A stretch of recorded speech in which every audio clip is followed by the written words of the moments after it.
میں آپ کو بتانا یہ چاہ رہا ہوں کہ تکلیف ہے، رنج ہے، اور میں اس بات کو ذمہ داری کے ساتھ کہہ رہا ہوں کہ پوری تکلیف آپ اپنی ذات کے لیے محسوس نہیں کر رہے ہیں بلکہ پوری قوم کے لیے محسوس کر رہے ہیں۔ اور انشاءاللہ تعالی ہم تمام ابھی زندہ ہیں، زندہ رہیں گے۔ جو غدار تھے وہ مردہ ہیں اور مردار رہیں گے انشاءاللہ تعالی۔ کیونکہ میرا ماننا یہ ہے کہ میں نے اپنے مرحوم قائد سے سنا کہ جو الیکشن میں آپ کا ساتھ دیتا اس کو زندگی بھر اس کو نہیں چھوڑنا، اور جو الیکشن میں آپ سے غداری کرتا کبھی اس پہ بھروسہ نہیں کرنا۔ اب جس کو جو دیکھیں، جس کا جتنا ظرف ہوتا ہے نا اتنا ہی کام کر سکتا ہے۔ یہ ظرف کے مظاہرے ہوتے ہیں، جس کا جتنا ظرف ہے اتنا ہی کر سکتا کام بیچارہ، اس سے زیادہ نہیں کر سکتا انہیں۔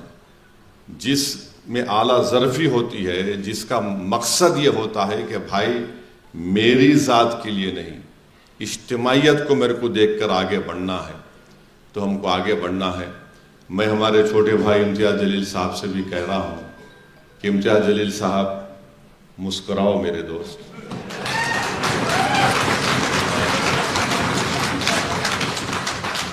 آپ جب مسکراتے ہیں تو ماشاءاللہ اچھا لگتا ہے۔ یہ آسان بات نہیں ہے کسی کے لیے کہ 5 مہینے میں 2 الیکشن لڑنا۔ نتیجہ الگ بات ہے، الیکشن لڑنا ایک کینڈیڈیٹ کے لیے میری نظر میں کم سے کم 1.5 سے 2 مہینے لگتے اس کو الیکشن کے اس سے نکلنے کے لیے۔ میں شکریہ ادا کرتا ہوں امتیاز جلیل صاحب کا کہ وہ الیکشن لڑنے کے لیے تھوڑا تذبذب کے عالم میں تھے۔ 50% تیار تھے، 50% تیار نہیں تھے۔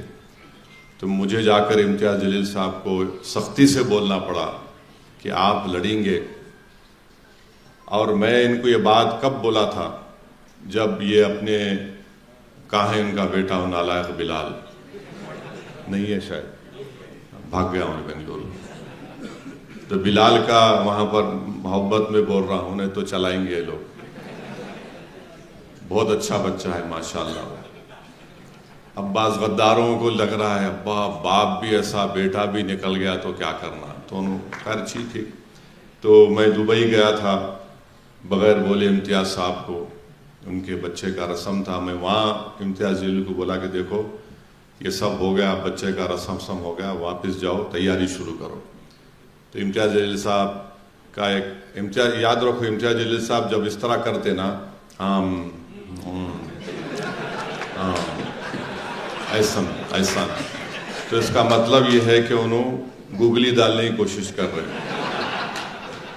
تو میں امتیاز صاحب کو بولا یہ سب میرے سے نہیں کرنا، میں روز صبح شام، صبح 9 بجے سے رات میں 11 بجے تک عام سب کچھ سنتے رہتا ہوں، میرے کو معلوم ہے، اب جاؤ تیاری کرو۔ تو امتیاز صاحب کے ایک بہن کا بچہ تھا، وہ ان کا ہاتھ پکڑ لیا روتے ہوئے، ماموں میں بھی آؤں گا، ماموں تم جانا، یاد ہوں گا امتیاز صاحب۔ تو خیر یہ آسان بات نہیں ہے کسی بھی کینڈیڈیٹ کے لیے کہ 4 مہینے میں 2 الیکشن لڑنا، مگر اس سے ایک بات معلوم ہوتی ہے، امتیاز جلیل کے کمٹمنٹ کی بات معلوم ہوتی ہے۔ اس سے امتیاز جلیل کی جنون کا اندازہ ہو سکتا ہے، اس سے امتیاز جلیل کی اورنگ آباد کی عوام سے کتنی محبت ہے اس کا اندازہ ہو سکتا ہے۔ اگر مودی کل الیکشن ہاریں گے انشاءاللہ دوبارہ الیکشن نہیں لڑیں گے، دیکھو آپ ہاریں گے انشاءاللہ، سمجھے نا۔ تو یہ اس سے آپ اندازہ لگاؤ کہ ایک آدمی پیچھے نہیں ہٹ رہا ہے۔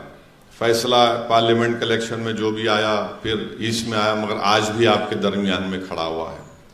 میرے بھائی ہم لوگ آپ کے درمیان میں تھے، ہم سب عوام کے درمیان میں تھے اور رہیں گے، اور جب تک اللہ ہم کو زندہ رکھے گا، اوپر والا جو کائنات کا بنانے والا اور چلانے والا ہے، ہم عوام کے درمیان میں رہیں گے۔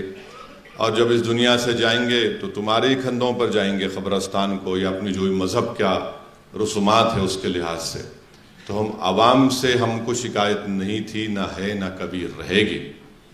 ہم کو شکایت ان لوگوں سے تھی، ہے اور رہے گی جنہوں نے ہماری پیٹھ پر خنجر نہیں گھوپا، امتیاز جلیل کی پیٹھ پر خنجر نہیں مارا، ناصر صدیقی کی پیٹھ پر خنجر نہیں مارا، بلکہ انہوں نے اورنگ آباد کے غریب اور مظلوم عوام کے ان کی خواہشوں کے عین مطابق ان خواہشوں کے خلاف انہوں نے کام کیا، بلکہ انہوں نے اپنے آپ کو مار لیا۔ آج اورنگ آباد کے ہر گھر میں ایک تکلیف ہے کہ آخر یہ کیا ہو گیا ہے۔ تو خیر ٹھیک ہے، آپ نے ان تمام چہروں کو دیکھ لیا، بہت بڑی بات ہے۔